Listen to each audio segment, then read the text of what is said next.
Alhamdulillahirabbil alamin. Wassalatu wassalamu ala sayyidina Muhammadin wa ala alihi wa sahbihi ajma'in. Amma ba'd. Al-qa'idatu tsalathun. Al-qa'idah ats-tsalathun. Kaidah ke-30. Arkanul imani bil asma'il husna thalathah.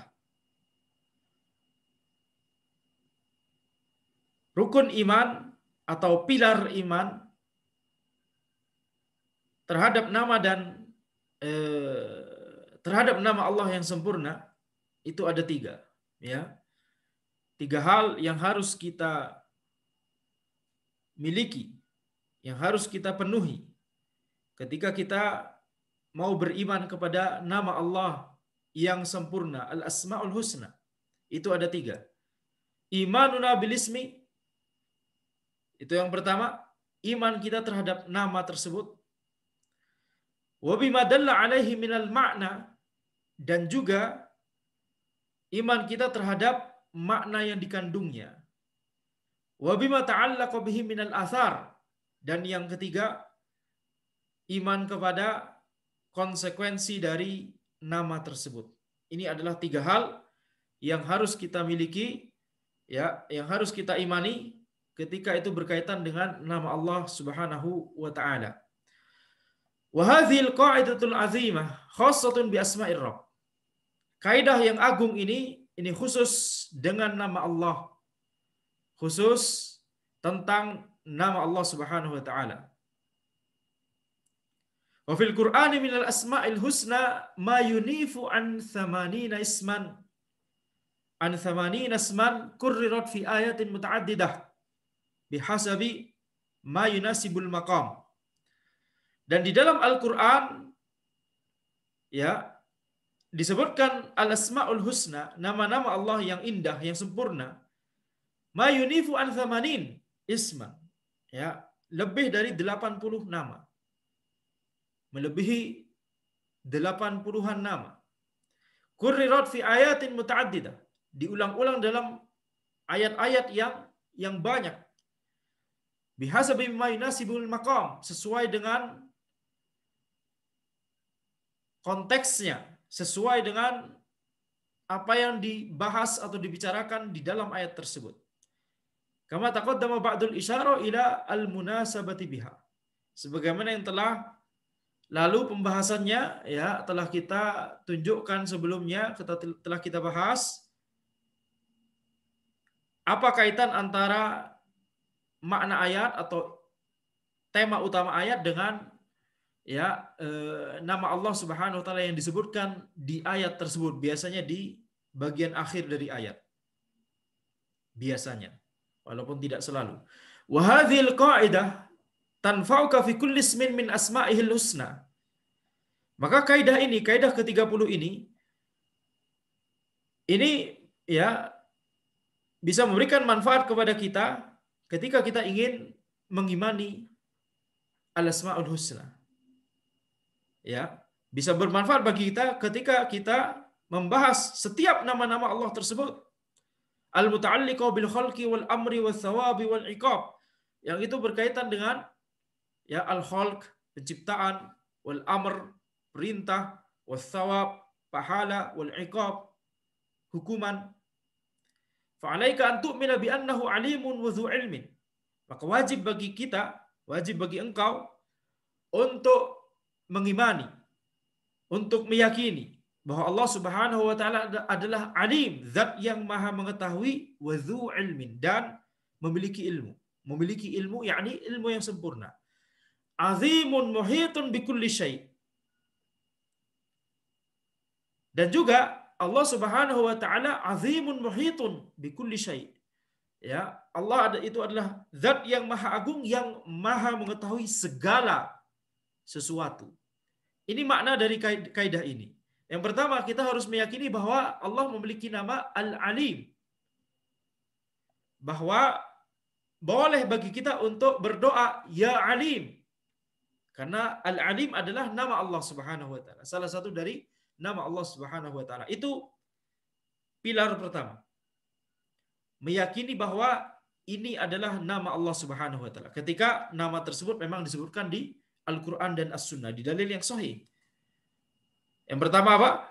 Kita meyakini bahwa Al-Alim adalah nama Allah Subhanahu wa taala. Yang kedua, Dzu ilmin.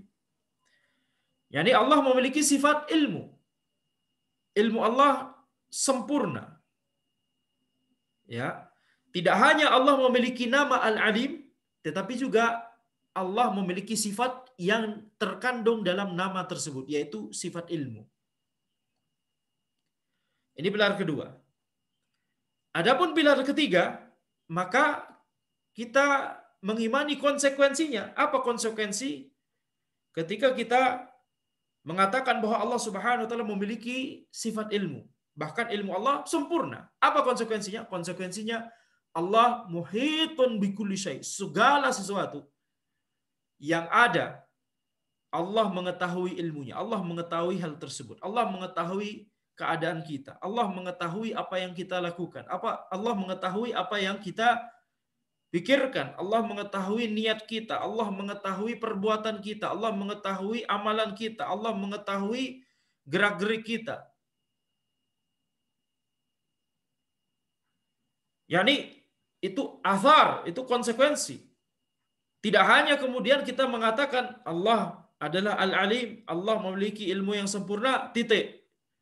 Tapi kemudian ya di dalam prakteknya kita berbuat seolah-olah perbuatan kita tidak diketahui oleh Allah Subhanahu wa taala. Ini berarti masih belum sempurna. Masih cacat imannya. Wajib bagi dia untuk memenuhi 3 pilar ini. Dia meyakini bahwa Allah memiliki nama Al-Alim, itu adalah salah satu nama Allah Subhanahu wa taala. Ya, sehingga kita bisa berdoa kepada Allah, ya Allah, ya Alim. Demikian pula dengan nama-nama Allah yang lain, ya Hakim, ya Ghafur, dan seterusnya. Yang kedua, kita meyakini bahwa Allah Subhanahu wa taala tidak hanya memiliki nama tersebut, akan tapi setiap nama Allah memiliki makna.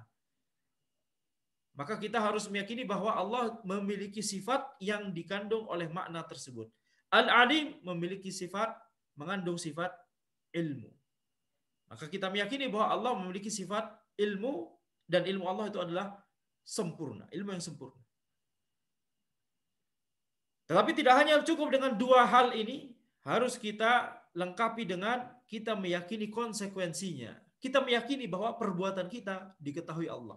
Kita meyakini dan beramal sesuai dengan keyakinan tersebut, yaitu apa? Niat kita diketahui oleh Allah. Gerak-gerik kita diketahui oleh Allah. Semua ilmu yang kita pelajari ini adalah dari Allah Subhanahu wa taala. Tidak boleh kita sombong dan seterusnya. Maka ini adalah 3 pilar yang harus kita miliki ketika kita mengimani Al-Asmaul Husna. Wa qadirun dzu qudrah wa quwwatin azimah. Kita juga meyakini bahwa Allah Subhanahu wa taala adalah Qadir. Zat yang maha berkuasa, maha kuasa, maha mampu untuk melaksanakan segala sesuatu. Ya, Qadir. Al-Qadir salah satu nama Allah Subhanahu wa taala. Itu mengapa ya ada nama Abdul Qadir, ya. Abdul Qadir Al-Jailani misalnya, nama ulama. Maka Al-Qadir adalah nama Allah Subhanahu wa taala. Dan Al-Qadir ya tidak hanya nama saja, akan tapi memiliki sifat Dzu Qudrah wa Quwwatin Azimah. Allah memiliki sifat ya kekuatan dan kekuasaan dan kemampuan yang sempurna. Tetapi juga tidak boleh hanya dengan 2 hal ini, kita harus melengkapi dengan pilar yang ketiga, yaitu apa? Konsekuensinya. Wa yaqdiru ala kulli syai. Segala sesuatu Allah Subhanahu wa taala ya mampu untuk mewujudkannya, melakukannya.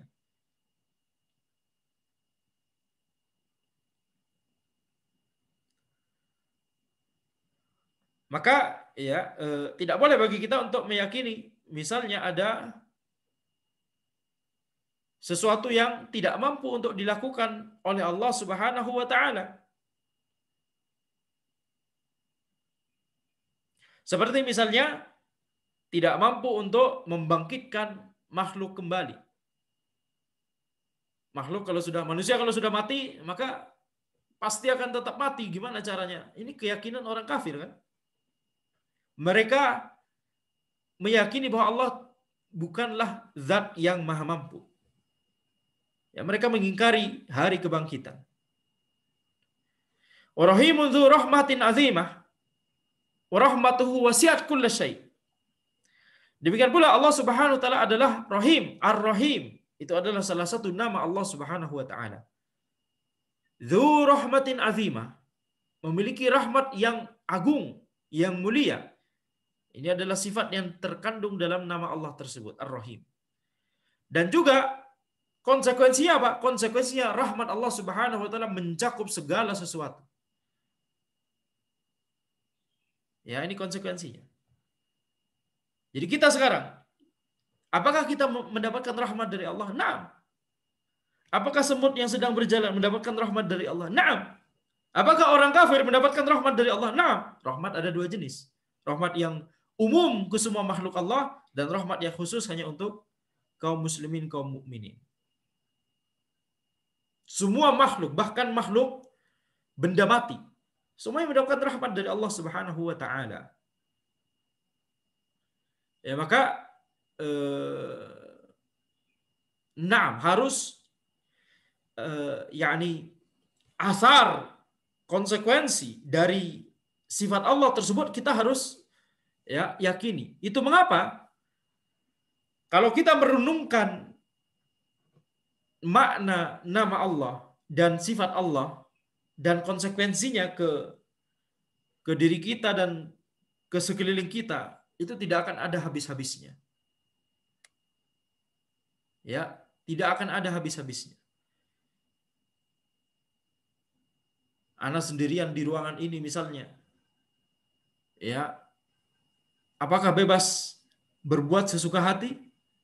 Tidak bisa. Mengapa? Allah melihat. Allah mendengar, Allah mengetahui. Ya. Maka itu adalah di antara bentuk tadabbur, mentadabburi salah satu makna dari atau konsekuensi dari nama dan sifat Allah Subhanahu wa taala. Dengan memenuhi tiga hal ini dan juga mentadabburinya dan mempraktekannya di sehari-hari, ya, maka seseorang akan merasakan bahwa dia akan lebih mudah untuk berbuat ihsan. Anta'budallaha ka'annaka tarah fa illam takun tarah fa innahu yarak. Engkau beribadah seperti engkau melihat Allah. Jika engkau tidak bisa melihat Allah, maka Allah melihatmu.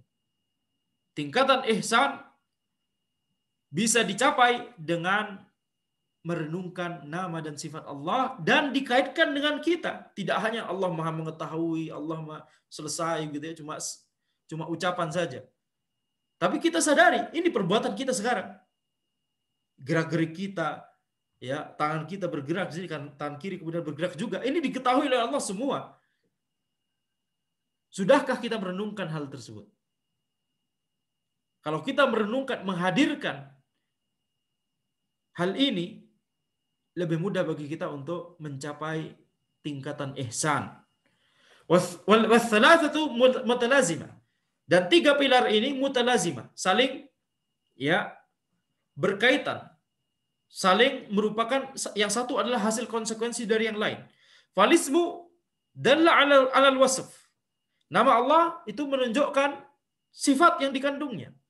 Wadzalika dalla 'alal muta'allaq, dan sifat Allah menunjukkan konsekuensinya, menunjukkan pada konsekuensinya. Nama Allah Al-Alim menunjukkan sifat yang merupakan makna dari kata Al-Alim, ya ini zat yang maha mengetahui, berarti memiliki sifat ilmu yang sempurna. Sifat ilmu yang sempurna berarti menunjukkan pada konsekuensinya. Apa? Berarti perbuatan kita diketahui oleh Allah. Perbuatan, niatan, ya, gerak-gerik, bahasa tubuh, lirikan mata dan seterusnya, semuanya diketahui oleh Allah Subhanahu wa taala. Faman nafa wahidan min hadhil umuri tsalatsah fa innahu lam yatimma imanuhu bi asma'ir rabbi wa sifatih. Barang siapa yang menafikan satu saja dari tiga perkara tadi, tiga pilar tadi, maka tidak sempurna imannya. Ya, tidak sempurna imannya terhadap nama Allah dan sifat Allah Subhanahu wa taala. Alladzi huwa aslut tauhid, yang itu adalah pondasi dari tauhid. Walinaktafi bihadza al-unmudhij li'arifa anna al-asma' kullaha 'ala hadzal namat.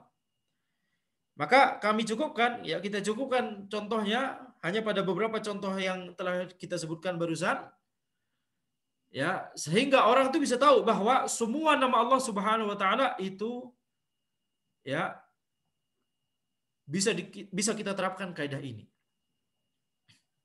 Kemudian Syekh Al-Utsaimin rahimahullah menjelaskan khulasatu hadhil qaidah, ringkasan dari kaidah ini, anna hadhihi syurutus tsalatsa, bahwa 3 syarat ini, fima idza kana al-ismu muta'addiyan. 3 pilar ini adalah kalau nama Allah tersebut adalah ism muta'addin. Apa maknanya? Maksudnya ya nama Allah Subhanahu wa taala yang dia mengandung fi'il muta'addin. Ya, yaitu apa? Kata kerja yang butuh objek. Seperti As-Sami', zat yang maha mendengar.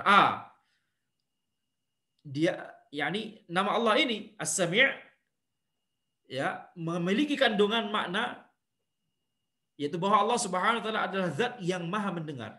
Allah memiliki sifat pendengaran yang sempurna. Berarti terkait dengan kata kerja mendengar. Mendengar apa? Mendengar itu adalah kata kerja yang butuh objek. Mendengar apa?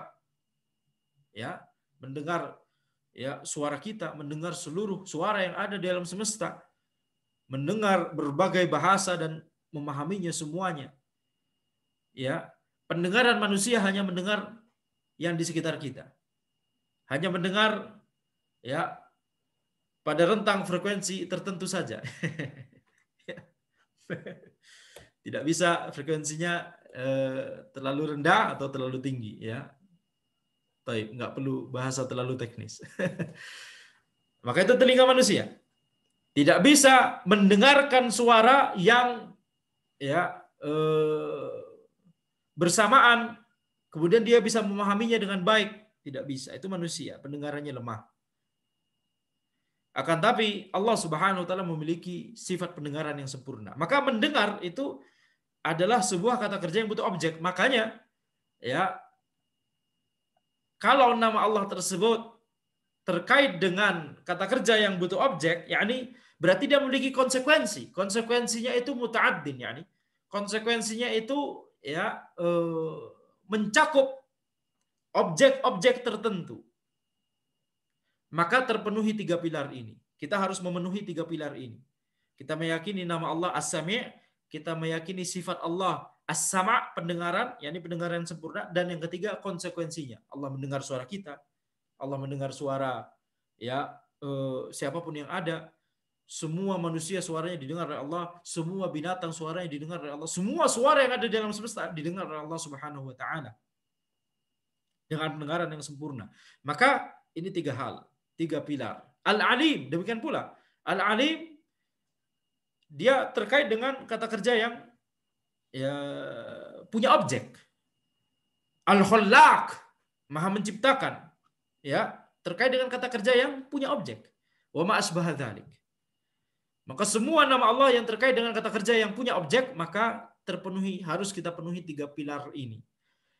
Amma idza kana laziman fa innahu yu'minu bil ismi was sifati faqat.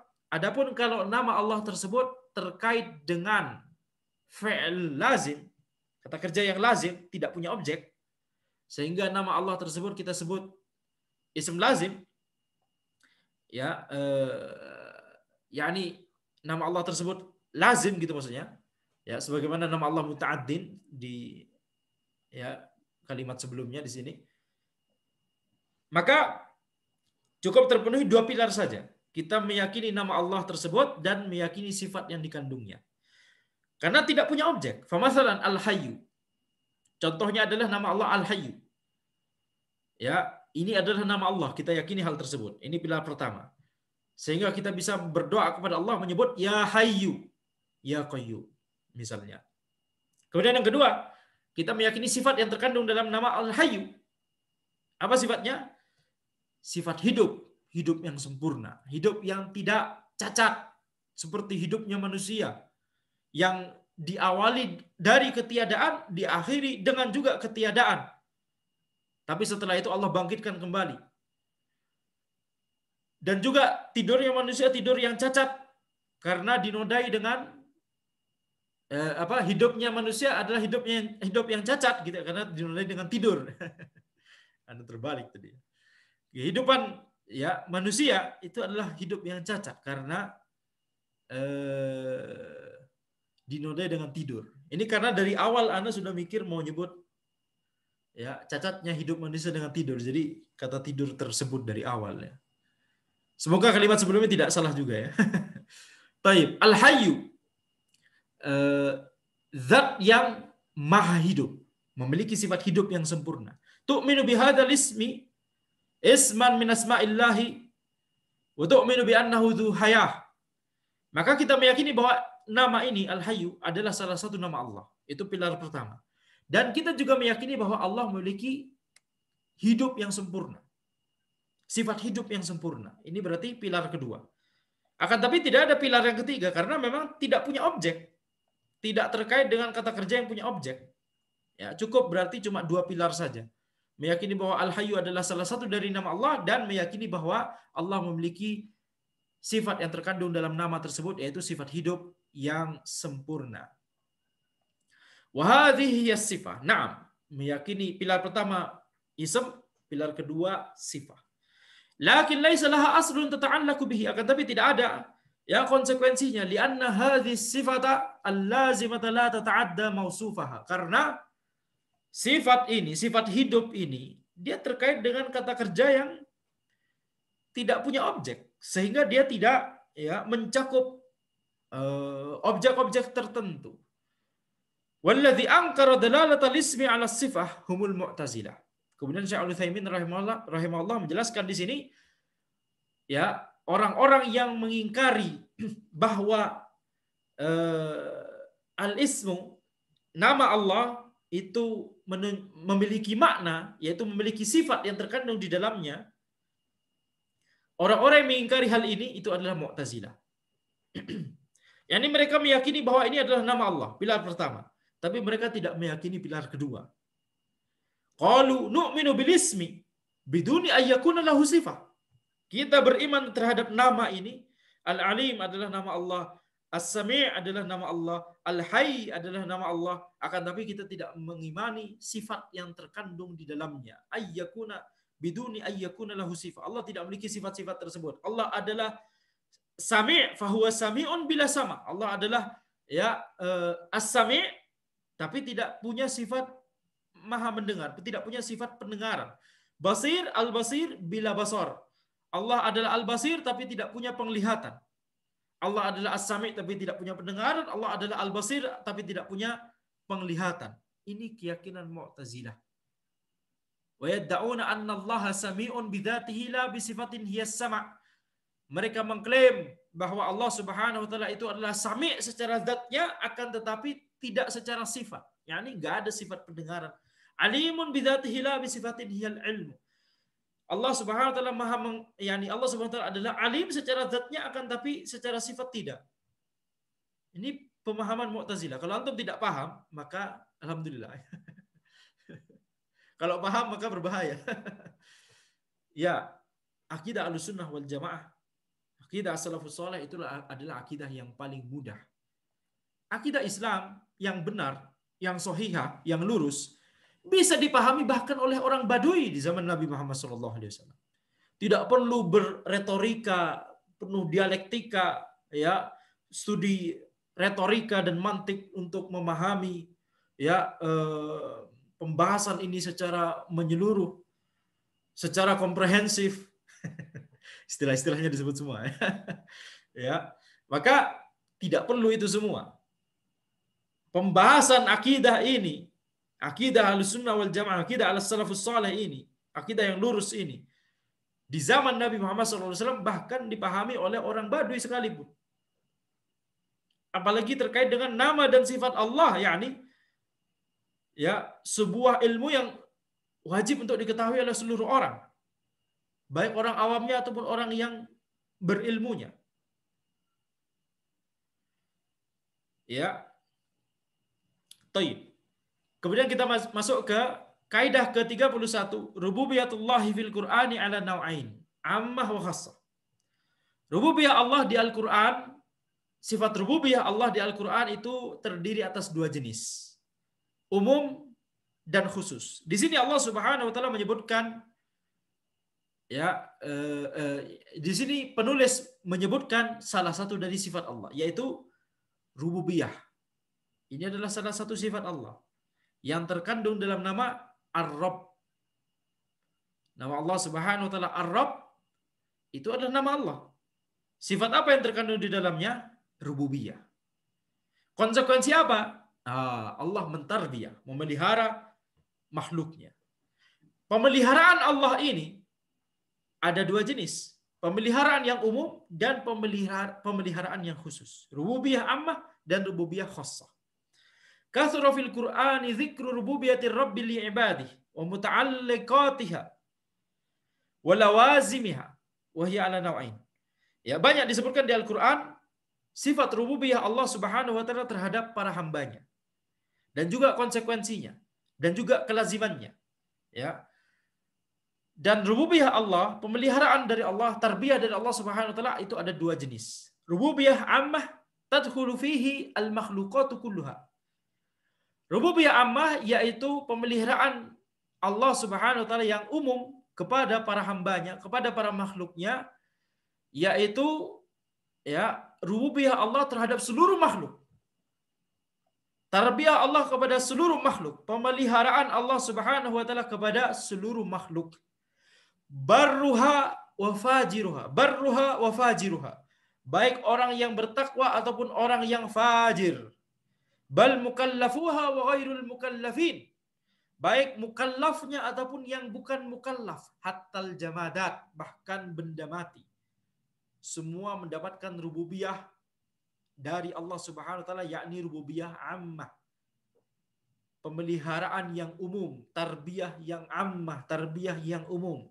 Wa hiya annahu ta'ala al-munfaridu bi khalqiha wa rizqiha wa tadbiriha wa i'ta'iha ma tahtajuhu. Yaitu bahwa Allah Subhanahu wa taala adalah satu-satunya zat yang menciptakannya. Ini adalah pemeliharaan Allah. Allah menciptakannya, kemudian memberinya rizki, kemudian mengatur perkaranya, ya, wa i'ta'iha ma tahtajuhu, dan memberikannya apa yang dia butuhkan. Maka ini semua, bahkan benda mati disebutkan oleh penulis di sini, benda mati mendapatkan tarbiyah dari Allah secara, akan tapi tarbiyahnya yakni tarbiyah yang secara umum. Tarbiyah yang merupakan jenis pertama, tarbiyah yang secara umum. Au tatru ilaihi fi baqaiha, dan juga Allah Subhanahu wa taala memberikan apa yang secara darurat dibutuhkan oleh makhluk tersebut. Seperti manusia secara darurat butuh udara.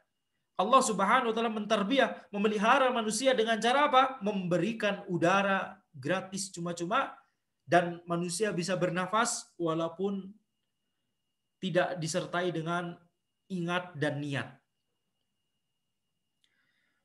Orangnya lagi fokus melakukan sesuatu, tapi tubuhnya bisa bernafas secara, ya, secara periodik.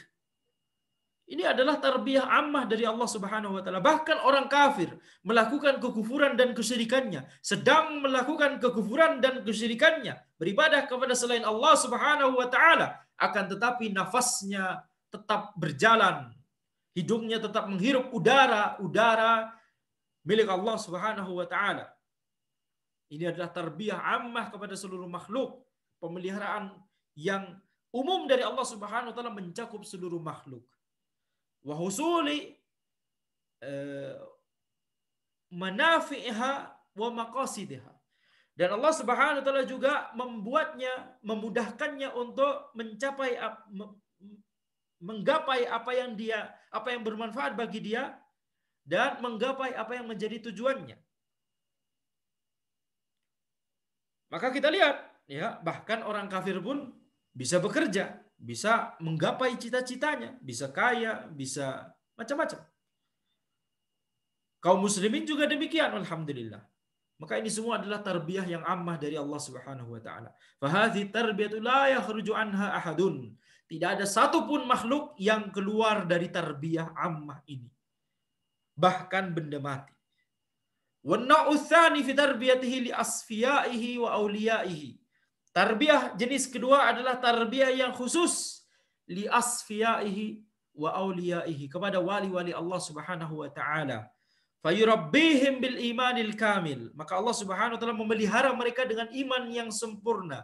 Wa yuwaffiquhum litakmilihi, dan memberikan mereka taufik untuk menyempurnakan imannya. Wa yukammiluhum atau wa yukmiluhum bil akhlaqil jamilah, dan Allah menyempurnakan mereka dengan akhlak yang indah. Wa yadfa'u anhumul akhlaqar radhilah, dan Allah Subhanahu wa taala ya menghindarkan mereka dari akhlak yang buruk. Wa yassiruhum lil yusra wa yujannibuhum al usra.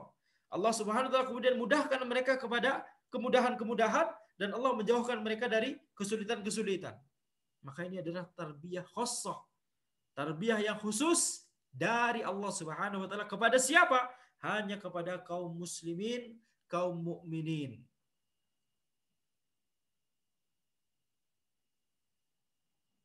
Maka perhatikan di sini bahwa penulis menyebutkan wa auliyaih, kepada wali Allah. Kaum muslimin adalah wali Allah Subhanahu wa taala. Akan tetapi tentunya bertingkat-tingkat. Ada muslim yang fasik, ada muslim yang taat, ada muslim yang sangat taat kepada Allah Subhanahu wa taala. Maka dibandingkan dengan orang kafir, mereka semua kaum muslimin adalah wali Allah Subhanahu wa taala. Mereka berwala kepada Allah Subhanahu wa taala. Akan tetapi perwalian ini bertingkat-tingkat.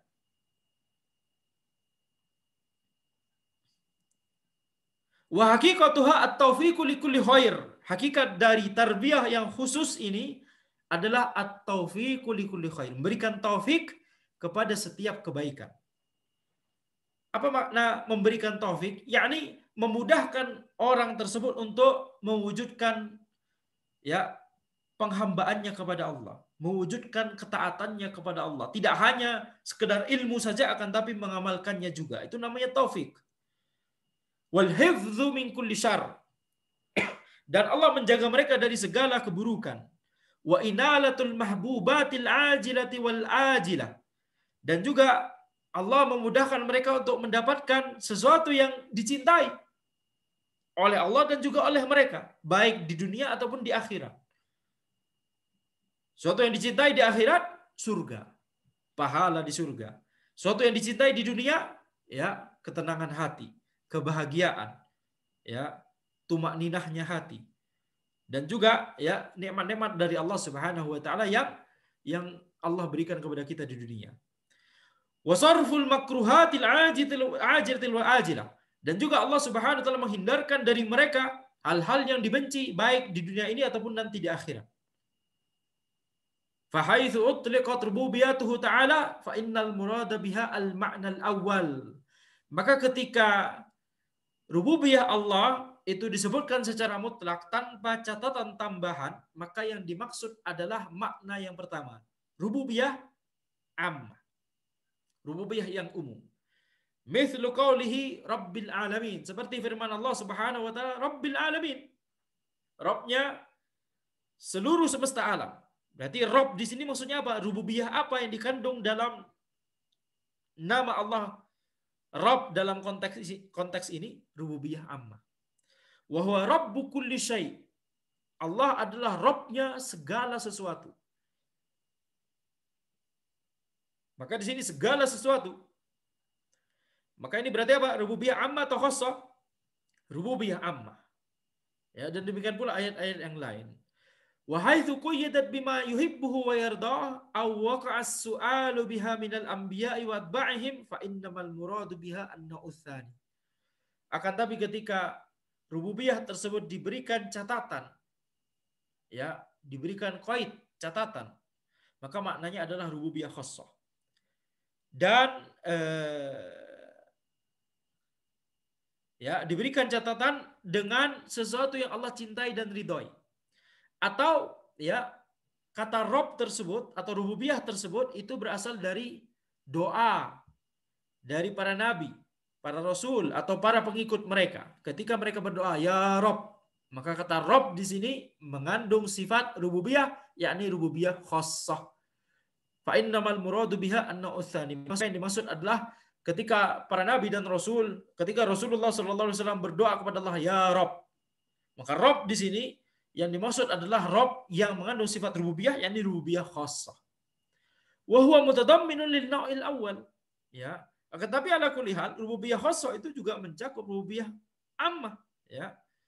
Kalau kalau kalau kita sedang berbicara dalam konteks Allah Subhanahu wa taala memberikan kita rububiyah khassah, memelihara kita dengan rububiyah khassah, yakni memberikan kita taufik pada kebaikan, menghindarkan kita dari keburukan, maka otomatis ya otomatis itu juga mencakup Allah memelihara kita dengan tarbiyah yang ammah, rububiyah yang ammah, yaitu Allah memudahkan kita untuk bisa hidup sehingga bisa beribadah tersebut.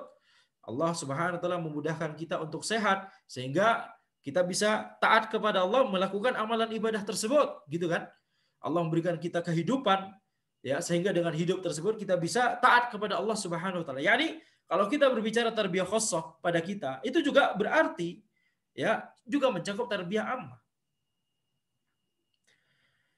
Walihada tajidu as'ilatul anbiya wa atba'ihim fil Qur'an bilafdhi rububiyah ghaliban. Oleh karena itu engkau akan menemukan doa-doa dari para nabi dan rasul dan para pengikutnya di Al-Qur'an itu dengan lafaz rububiyah secara umum. Yang secara pada banyak ya doa-doa mereka menggunakan lafaz rububiyah. Ar-Rabb. Fa inna matalibahum kullaha dakhilatun tahta rububiyatihi al-khassah. Liyalhadhal 'abdu hadzal ma'na an-nafi'. Maka kalau kita lihat apa yang mereka minta itu semuanya masuk dalam rububiyah khassah.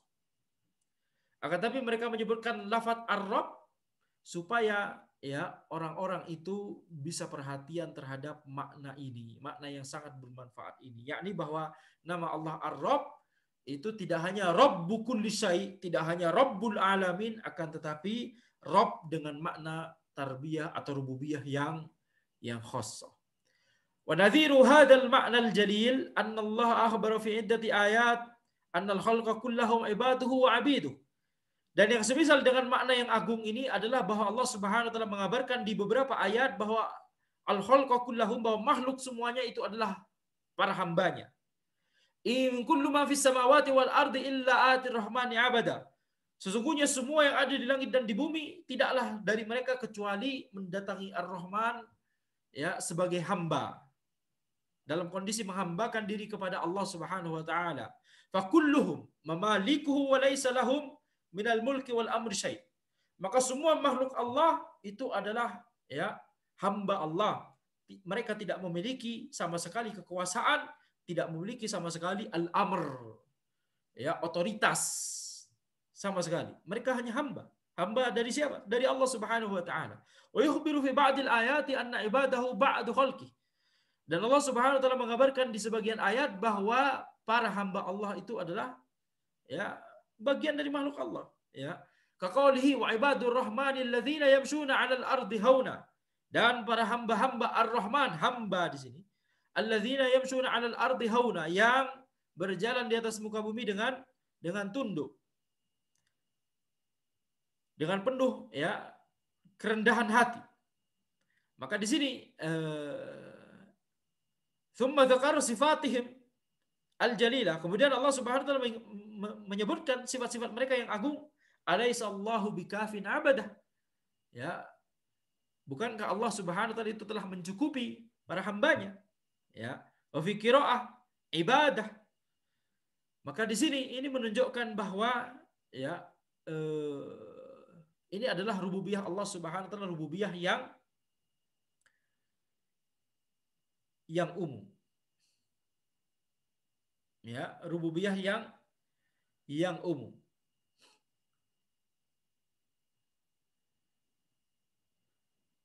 Dan juga ini juga bisa rububiyah yang khusus. Ya, wa ibadur rahman, berarti dia tidak hanya menghambakan diri kepada Allah dalam masalah tarbiyah ammah, tapi juga dalam masalah tarbiyah khassah. Dia beriman kepada Allah. Ya, dia mentauhidkan Allah Subhanahu wa taala. Maka ini juga tarbiyah khassah. Nah, alaihissallahu bikafin abadah? Naam, ini juga tarbiyah khassah juga. Sebagaimana yang Anda sebutkan tadi, kalau sebuah ayat dia adalah rububiyah khassah, maka itu juga bermakna rububiyah am. Itu otomatis sudah jelas. Ya. Kalau kita katakan seorang hamba ini orang ini fulan, si fulan orang yang taat pada Allah. Taib, ini berarti apa? Kalimatnya secara zahir langsung kita tangkap ini rububiyah khassah. Yani ubudiyah khassah. Ya, rububiyah khassah dari Allah Subhanahu wa taala. Allah Subhanahu wa taala memeliharanya dengan memberinya iman, memberinya hidayah, memberinya taufik sehingga dia bisa taat kepada Allah. Otomatis orang yang bisa taat berarti orang tersebut hidup, orang yang bisa hidup, orang yang dapat nikmat dari Allah, rububiyah ammah. Otomatis. Jadi kalau rububiyah khassah itu otomatis rububiyah ammah karena tidak ada makhluk satupun yang luput dari yang keluar dari rububiyah ammah dari Allah Subhanahu wa taala. Taib. Akan tetapi ya bisa jadi ada orang yang memiliki rububiyah ammah yakni dipelihara oleh Allah Subhanahu wa taala dengan pemeliharaan rububiyah ammah, akan tetapi tidak mendapatkan rububiyah khassah. Seperti orang kafir. Mereka hidup, mereka mendapatkan nikmat, mereka bisa makan, mereka bisa minum. Itu berarti apa? Mereka mendapatkan tarbiyah ammah, akan tapi mereka tidak mendapatkan iman, tidak mendapatkan hidayah, tidak mendapatkan taufik, tidak sholat, tidak puasa, tidak zakat dan seterusnya. Mereka tidak mendapatkan tarbiyah khassah. Maka di dua ayat ini, dua ayat terakhir ini, wa ibadur rahmanil ladzina yamshuna 'alal ardi hauna, ini rububiyah khassah dan rububiyah ammah. Alaihissallahu bikafin abadah, rububiyah khassah dan rububiyah ammah. Subhanalladzi asra bi 'abdihi. Maha suci Allah yang memperjalankan hambanya lailan minal masjidil haram ilal masjidil aqsa. Siapakah hamba yang dimaksud di sini? Rasulullah sallallahu alaihi wasallam. Maka ini adalah rububiyah khassah dan juga otomatis rububiyah ammah. Wa in kuntum fi raibin mimma nazzalna ala abdina. Jika kalian itu ragu terhadap apa yang kami turunkan kepada hamba kami, hamba di sini. Berarti orang yang mendapatkan pemeliharaan dari Allah Subhanahu wa taala. Ini pemeliharaan yang dimaksud di sini dalam konteks ayat ini khusus atau umum saja? Khusus, ya, khusus dan umum, tidak hanya umum saja. Fal muradu bihadzal nau'i man qamu bi ubudiyatillahi wa akhlasu lahu ad-din ala ikhtilafi tabaqatihim wal ubudiyatul ula yadkhulu fiha al-barru wal fajir. Wal ubudiyatul tsaniyah sifatul abrar. Maka yang dimaksud di jenis ini, ya, di pembahasan ini adalah mangqamu bi ubudiyatillah. Orang yang melaksanakan ubudiyah kepada Allah, melaksanakan ubudiyah kepada Allah, menghambakan dirinya kepada Allah Subhanahu wa taala. Wa akhlasu lahuddin, dan mengikhlaskan amalan hanya kepada Allah Subhanahu wa taala. Ala ikhtilafi tabaqatihim, walaupun mereka berbeda-beda ya tingkatannya, derajatnya dan seterusnya. Fal ubudiyatul ula yadkhulu fiha al-barru wal fajir. Penghambaan yang pertama, jenis pertama, itu masuk orang kafir dan orang muslim dan orang kafir. Penghambaan jenis pertama. Orang kafir pun menghambakan diri mereka kepada Allah, tapi penghambaan yang umum, penghambaan yang jenis pertama. Yaitu kenapa mereka disebut menghambakan diri mereka kepada Allah? Karena mereka tidak bisa keluar dari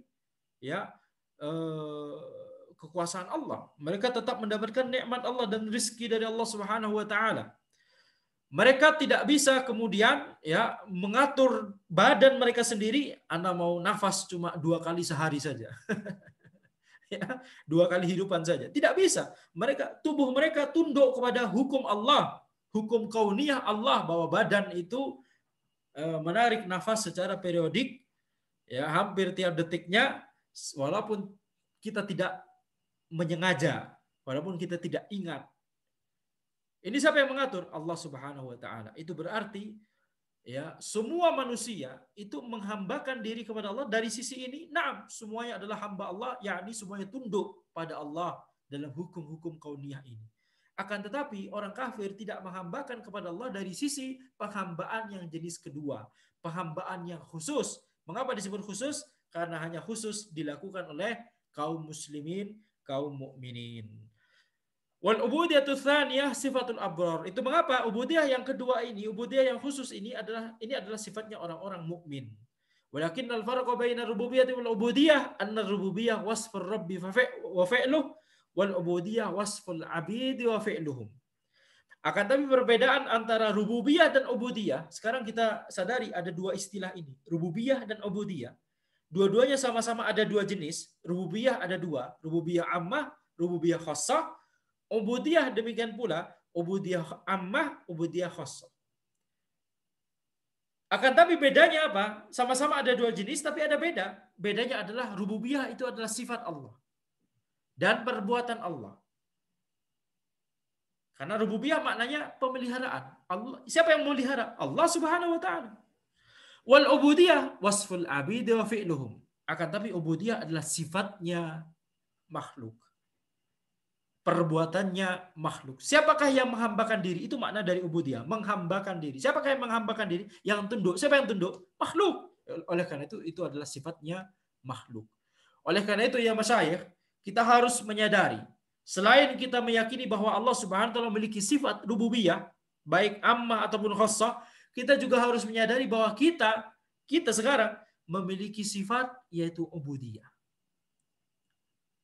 Setiap manusia, setiap makhluk, bahkan benda mati memiliki ubudiyah jenis pertama, yaitu ubudiyah ammah. Matahari beredar di garis edarnya dan seluruh planet beredar juga di garis edarnya. Semua yang ada di alam semesta, hukum alam yang kita pelajari di kampus, semuanya begitu ya, hukum alam. Itu istilah saja, ya. Padahal itu adalah hukumnya siapa? Hukum kauniyah dari Allah Subhanahu wa taala. Maka semua itu adalah ya ubudiyah mereka terhadap Allah Subhanahu wa taala secara ammah, secara umum. Benda mati pun tunduk kepada Allah Subhanahu wa taala. Ya. Benda mati pun tunduk kepada Allah Subhanahu wa taala. Jadi, kalau kita belajar apapun pelajaran kita yang kita pelajari, bidang yang kita pelajari di kampus, di sekolah dan seterusnya, yang terkait dengan ilmu umum, ilmu dunia, itu sedang mempelajari sifatnya makhluk, sifat ubudiyah yang ammah. Sifat ubudiyah ammah dari makhluk. Masih kurang, ya ini cuma setengah. Setengahnya lagi apa? Ubudiyah khassah. Hendaknya itu kita pelajari juga. Sehingga kita bisa menggabungkan dari dua hal ini, ubudiyah ammah dan ubudiyah khassah. Mempelajari ubudiyah ammah dan melaksanakan ubudiyah khassah. Kemudian Syekh Al-Utsaimin rahimahullah menjelaskan di sini, afadal muallif rahimahullah fi hadhil qa'idati anna ar-rububiyyah ta'ala naw'ain. Penulis yaitu Syekh Abdurrahman bin Nasir As-Sa'di rahimahullah menjelaskan di kaidah ini bahwa rububiyah itu ada dua jenis. Dan demikian pula wal ubudiyah ala naw'ain, dan demikian pula ubudiyah itu juga ada dua jenis. Ar-rububiyah ammah wa khassah. Rububiyah itu ada yang ammah dan ada yang khassah. Dan ubudiyah ada yang ammah dan ada yang khassah. Wal ubudiyah tata'allaqu bil abdi. Ubudiyah itu adalah terkait dengan hamba, dia sifatnya hamba, sifatnya makhluk. Sedangkan wal rububiyah tata'allaqu bir rabb. Sedangkan rububiyah itu terkait dengan ar-rabb, itu adalah sifatnya Allah Subhanahu wa taala. Fal ubudiyatul muta'alliqatu bir rububiyah hiyal ammah. Maka ubudiyah yang berkaitan dengan rububiyah itu adalah ammah. Allati ma'naha al-mulku wa tadbir wal khalq. Yani ubudiyah ada dua, ubudiyah ammah dan ubudiyah khassah. Ubudiyah ammah itu terkait dengan rububiyah ammah. Itu maksud dari kalimat ini. Ubudiyah ammah terkait dengan rububiyah ammah. Ketika Allah memelihara makhluknya dengan rububiyah ammah, maka makhluk tersebut tunduk kepada Allah dengan ubudiyah ammah. Apa contohnya? Al-mulku wa tadbiru wal khalq. Allah menciptakan makhluk, Allah menguasai mereka, Allah mengatur urusan mereka. Siapa yang menetapkan bahwa kita punya dua tangan tapi cuma punya satu hidung? Habis itu punya dua telinga, tapi punya satu kepala. Habis itu punya dua alis dan dua mata, tapi punya satu mulut. Siapa? Ya, Allah Subhanahu wa taala. Bisa kita kemudian protes atau kemudian mengubahnya, dan tidak bisa. Ya, tidak bisa. La tabdila li khalqillah. Maka di sini ubudiyah ammah terkait dengan rububiyah ammah. Wal ubudiyah al-muta'alliqa bil abdi ma'naha ta'atullah azza wa jalla. Wa hadhi khassah biman ata'. Sedangkan ubudiyah khassah terkait dengan rububiyah khassah. Allah Subhanahu wa taala memberikan iman, hidayah, taufik kepada kaum muslimin, kaum mukminin, maka di sudut pandang yang lain kita katakan mereka menghambakan diri mereka kepada Allah secara ya ketaatan mereka, keimanan mereka dan seterusnya. Maka ubudiyah khassah terkait dengan rububiyah khassah. Jadi ini saling bergandengan. Bedanya cuma rububiyah itu adalah sifat Allah, ubudiyah adalah sifatnya makhluk. Itu saja bedanya.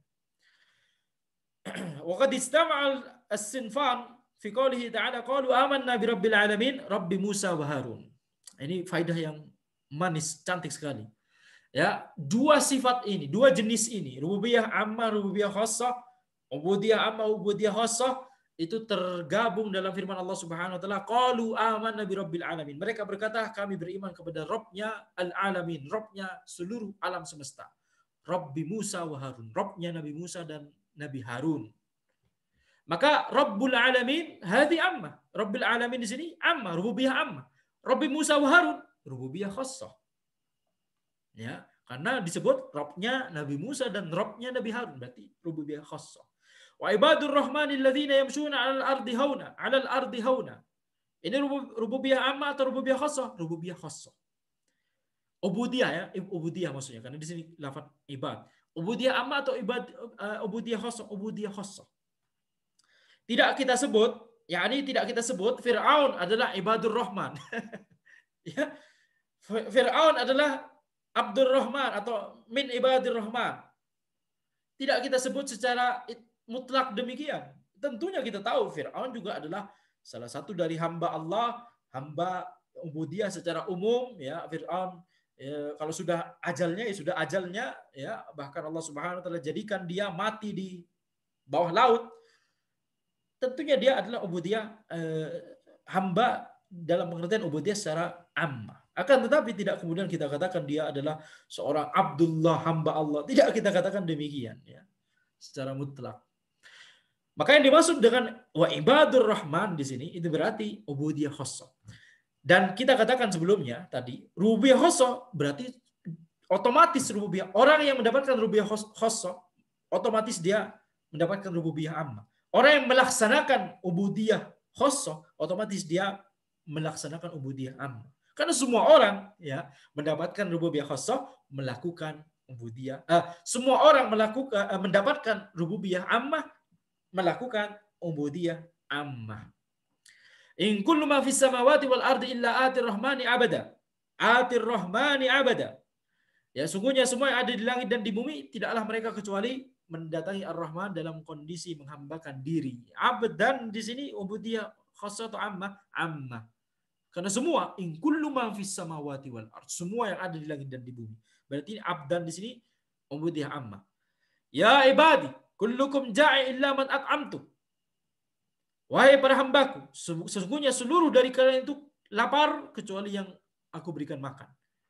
Maka makanan kita itu dari Allah Subhanahu wa taala, rizki dari Allah, nikmat dari Allah Subhanahu wa taala. Ini ubudiyah ammah atau khassah? Ammah. Kullukum ja'i, kullukum di sini semuanya disebutkan. Inna ibadi laisa laka alaihim sultan. Sungguhnya para hambaku tidak laisa laka alaihim sultan. Engkau tidak memiliki kekuasaan atas mereka. Maka ibadi di sini khassah, ubudiyah khassah. Lianna asy-syaitana lahu sultanun 'alal ladzina yatawallawnahu. Ya. Karena syaitan itu memiliki sultan terhadap orang-orang yang berwala kepada mereka. Sehingga orang-orang yang tidak berwala kepada syaitan, laisa laka alaihim sultan. Engkau tidak memiliki otoritas terhadapnya.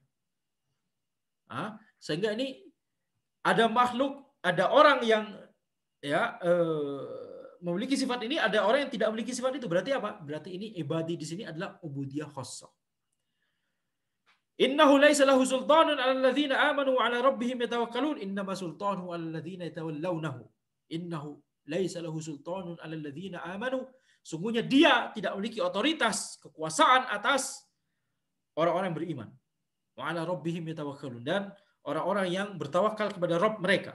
Innama sultanuhu, sesungguhnya otoritas dia, kekuasaan dia, yakni kekuasaan yakni tentunya kekuasaan atas izin Allah Subhanahu wa taala, tentunya ya, kekuasaan yang tentunya tidak sempurna, akan tapi kekuasaan ini Allah Subhanahu wa taala membuat syaitan bisa menggoda dan menjerumuskan manusia. Innama sultanuhu 'alal ladzina yatawallawnahu. Akan tapi otoritas dia itu hanya berlaku pada orang-orang yang berwala pada dia. Berarti inna ibadi laisa laka 'alaihim sultan, ini maknanya ibadi di sini adalah ubudiyah khassah. Sesungguhnya hamba-hambaku, hamba-hambanya Allah, laisa laka 'alaihim sultan. Engkau tidak punya otoritas atas mereka karena engkau hanya punya otoritas terhadap orang-orang yang berwala kepada engkau. Itu makna dari ayat ini. Ya. Qala fa bi'izzatika la ughwiyannahum ajma'in illa ibadaka minhumul mukhlasin. Iblis berkata, sesungguhnya ya atas demi kekuasaanmu ya Rabb, demi keperkasaanmu ya Allah, sesungguhnya aku akan menyesatkan mereka semua kecuali ibadaka minhumul mukhlasin, kecuali hamba-hambamu di antara mereka, ya hamba-hambamu di antara mereka yang mereka itu ya al-mukhlasin, mengikhlaskan amalan mereka, memurnikan amalan mereka, memurnikan agama mereka. Ya. Maka di sini ibadaka di sini, kata ibadaka di sini maknanya adalah ubudiyah khassah. Hadza wallahu alam. Subhanakallahumma wa bihamdika asyhadu an la ilaha illa anta astaghfiruka wa atubu ilaik.